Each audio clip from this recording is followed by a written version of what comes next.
E aí, pessoal, como é que vocês estão? Toca aqui. Muito bom. Gente, como nós tínhamos combinado, hoje é quarta-feira e quarta-feira é dia de falar sobre as pregações de domingo. E antes que vocês falem alguma coisa, eu mudei o cabelo, sim.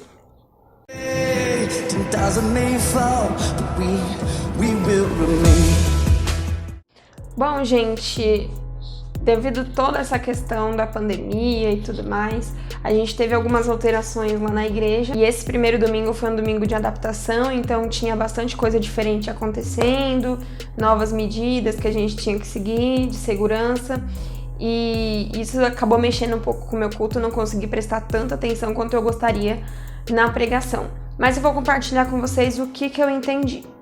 Eu vou sempre trazer aqui para vocês algumas coisas que são chaves. Por exemplo, qual era o tema da pregação, qual era o ponto principal, aonde foi a pregação e depois os tópicos do que eu entendi. No domingo agora da minha igreja, o tema da pregação, eu anotei aqui porque senão com certeza eu ia esquecer. O tema foi o paralítico no tanque de Betesda e o pregador falou um pouquinho também sobre o cego de Jericó. A história do paralítico está em João 5.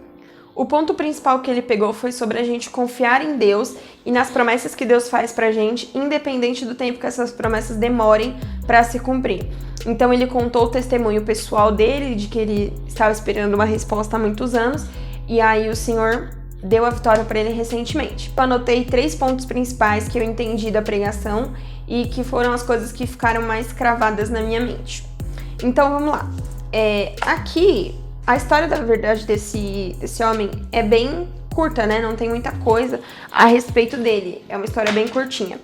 E aqui vai dizer assim, em João 5. Depois disso, por ocasião de uma festa dos judeus, Jesus subiu a Jerusalém.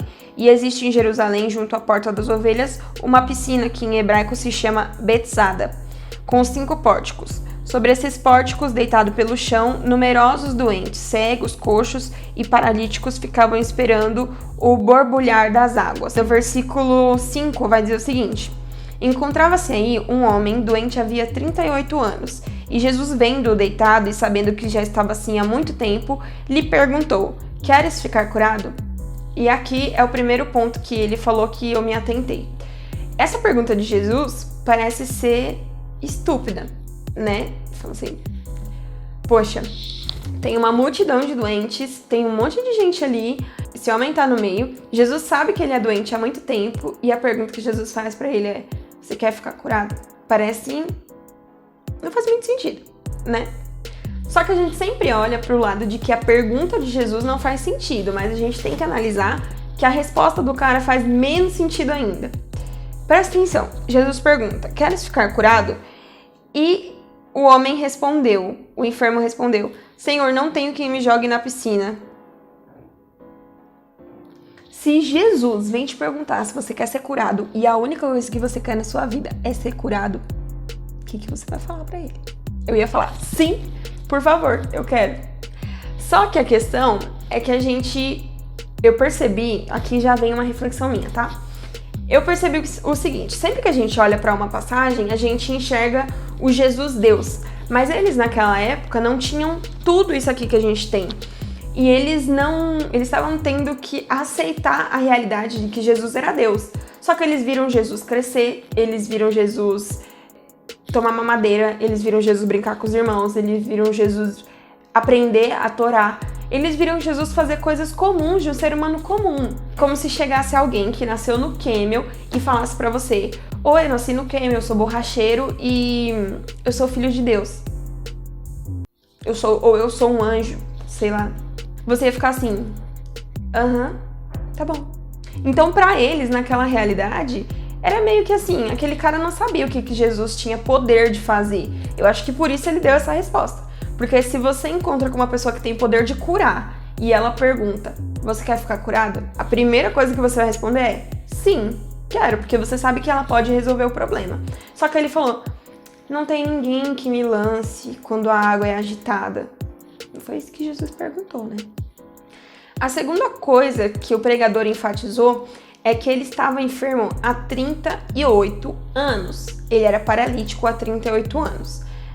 Não se sabe se ele nasceu assim. Eu acredito que ele não tenha nascido assim, porque senão a Bíblia diria um paralítico de nascença. E o pregador enfatiza que mesmo naquela condição, tendo as suas dificuldades por estar nessa condição, ele persistia em estar ali, mesmo que toda vez alguém descesse antes dele, toda vez ele tentava. E aí ele enfatizou a necessidade da gente perseverar, principalmente perseverar em oração.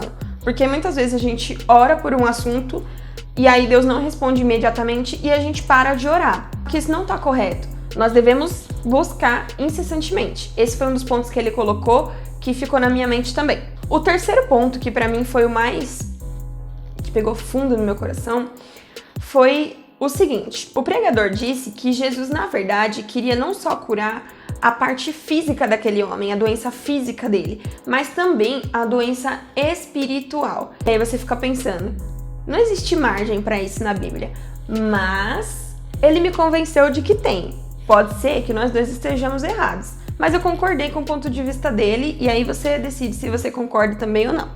Jesus vai curar ele, vai falar, toma o seu leito e anda. Só que ele não sabia quem tinha curado ele, porque Jesus some no meio da multidão. E aí os fariseus ficam perguntando, quem foi que fez isso? Quem foi? Por quê? Porque era sábado. E aí ele fala, eu não sei quem foi. Depois Jesus encontra ele e aí vai dizer assim pra ele, ó, versículo 14 de João 5. Depois disso, Jesus o encontrou no templo e lhe disse, eis que estás curado, não peques mais, para que não te suceda algo ainda pior. Isso me faz refletir que talvez o problema que ele estava vivendo de saúde era só consequência de um pecado, de um problema espiritual. E engraçado que eu tinha falado sobre isso num culto que teve no dia anterior, no sábado, que eu falei que às vezes a gente reclama de uma coisa quando na verdade a raiz do problema é outra dentro de nós. Então, olha que interessante, Jesus falou para ele, vai e não peca mais, para que não te aconteça coisa pior. Ele estava 38 anos paralítico. O que era pior do que ficar 38 anos paralítico? Mas Jesus quis enfatizar a gravidade do pecado. Eu entendi que é uma situação muito similar. Quando a gente peca, o pecado a gente não consegue medir as consequências dele. Esse moço aqui, Jesus fala para ele, vai e não peques mais para que não te aconteça uma coisa pior. A questão é que a gente não consegue medir as consequências do pecado na nossa vida. A gente pode pensar que é uma coisa pequena, que é uma coisa minúscula, mas a gente não tem como prever.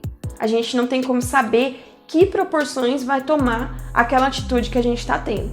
Então isso daí é uma coisa que nós devemos ficar atentos e foi o que mais me chamou a atenção nessa mensagem. Espero que Deus tenha falado ao seu coração, espero que você tenha gostado desse vídeo. Se você não é inscrito nesse canal, se inscreva nesse canal para você receber mais vídeos desse tipo. Nós temos vídeos toda quarta e sábado às 8 da noite, tá? O pessoal tá falando que não consegue achar o vídeo, é porque só sai às 8 da noite, tá bom?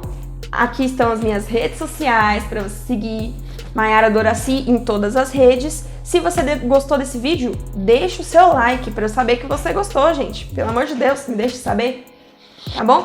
É isso, então, até o vídeo de sábado, que vai ser um vídeo de devocional. Eu espero vocês, espero que Deus tenha abençoado a sua vida e tchau!